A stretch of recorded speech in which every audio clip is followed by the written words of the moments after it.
La vida de Pablo, escrita por Jerónimo, es muy breve y casi totalmente legendaria, pero el núcleo de la historia es probablemente cierto. A mediados del siglo III, huyendo de la persecución, el joven Pablo se adentró en el desierto hasta que dio con una antigua y abandonada guardia de falsificadores de moneda.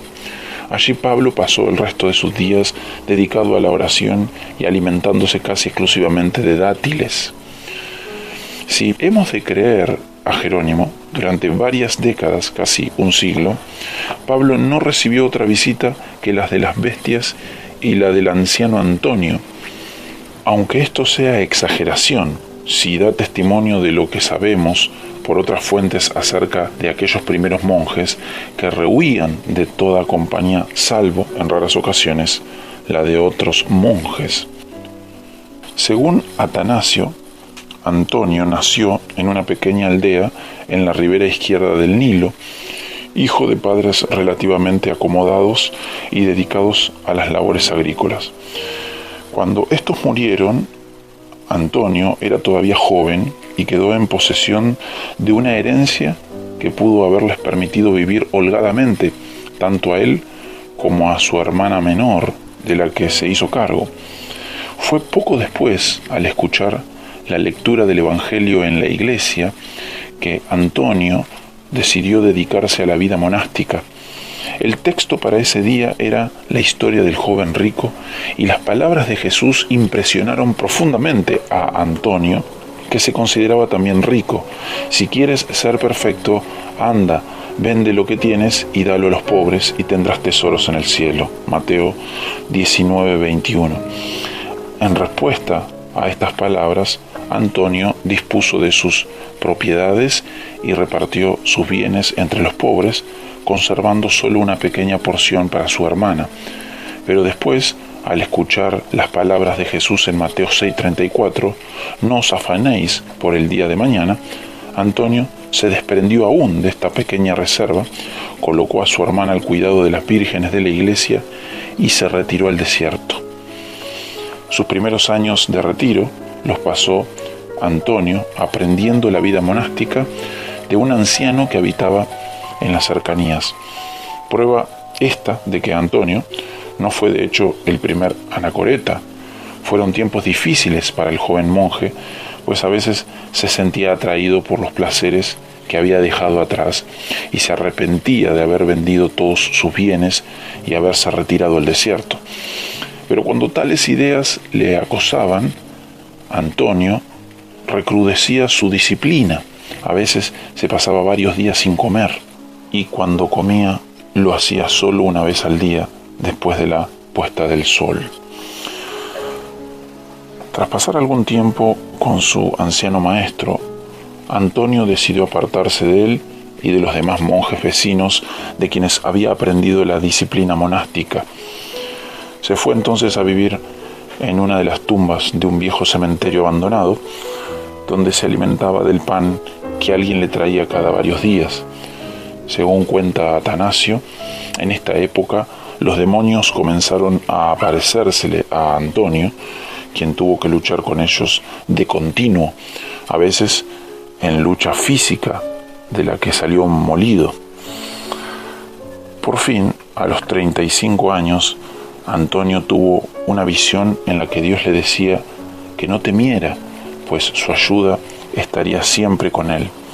Fue entonces que el anacoreta decidió que la tumba en que vivía no era suficientemente retirada y se internó en el desierto, donde fijó su residencia en un fortín abandonado.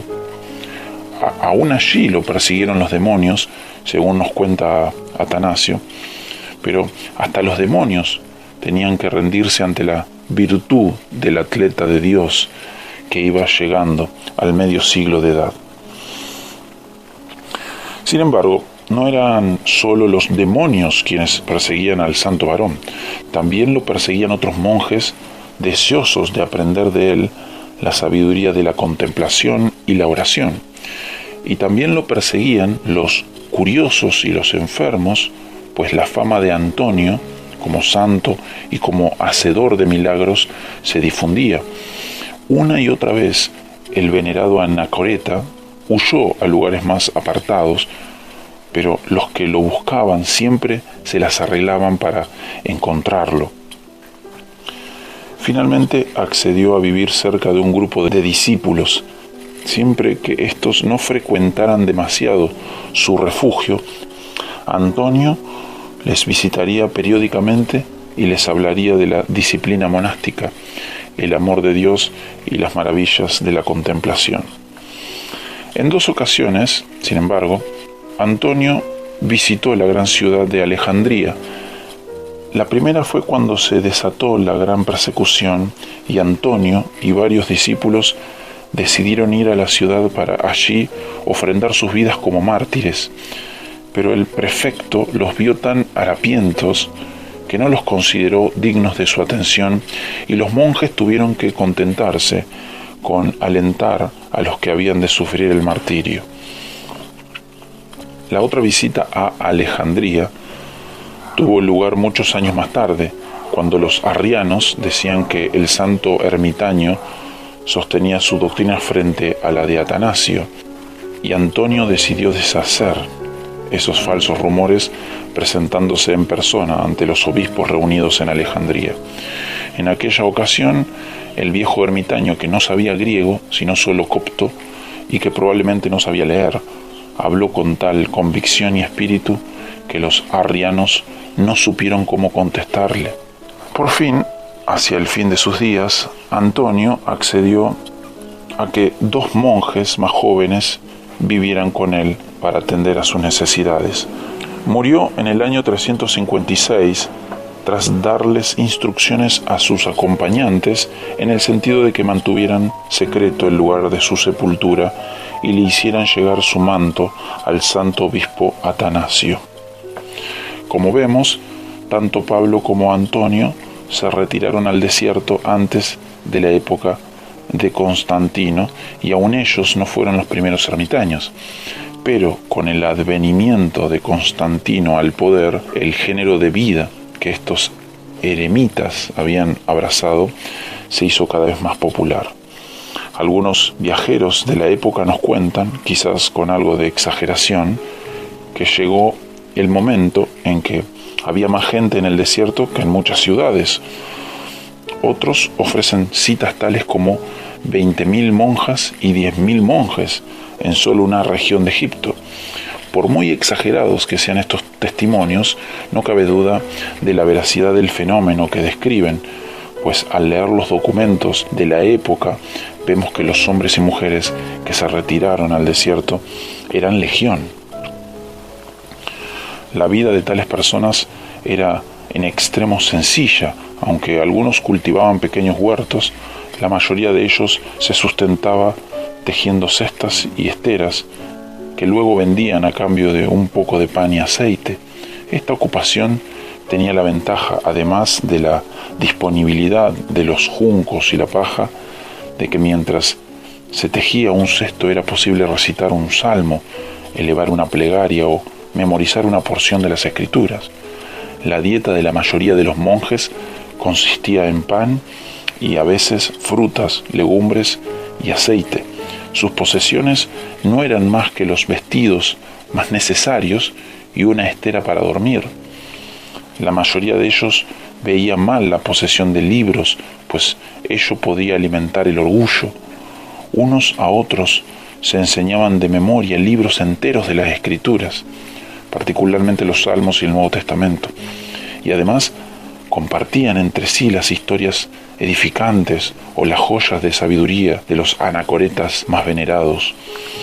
El espíritu del desierto no se acoplaba bien con la gran iglesia jerárquica, cuyos obispos residían en las grandes ciudades y gozaban del favor del gobierno y de la sociedad.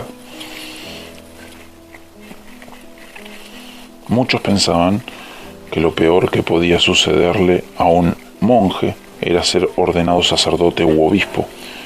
Y fue precisamente en esta época que los ministros cristianos comenzaron a llamarse sacerdotes, aunque algunos de ellos fueron ordenados. Esto sucedió casi siempre contra su voluntad o tras repetidos ruegos por un obispo de reconocida santidad, como el gran Atanasio. Esto, a su vez, quería decir que muchos anacoretas pasaban años sin participar de la comunión, que desde el principio había sido el principal acto cúltico de los cristianos.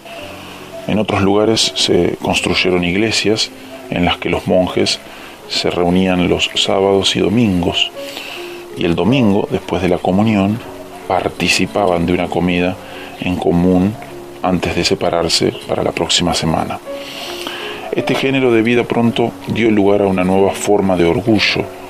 Con el correr de los años, muchos monjes llegaron a pensar que, puesto que su vida mostraba un nivel de santidad más elevado que el de los obispos y demás dirigentes de la Iglesia, eran ellos y no esos dirigentes quienes debían decidir en qué consistía la verdadera doctrina cristiana.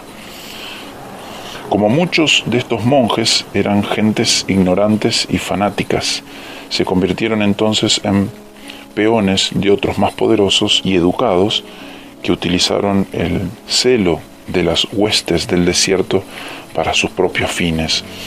Como veremos en la próxima parte de esta historia, esto llegó hasta el punto en que muchedumbres de monjes invadieron los lugares en donde se celebraba algún concilio eclesiástico y trataron de imponer sus doctrinas mediante la fuerza y la violencia.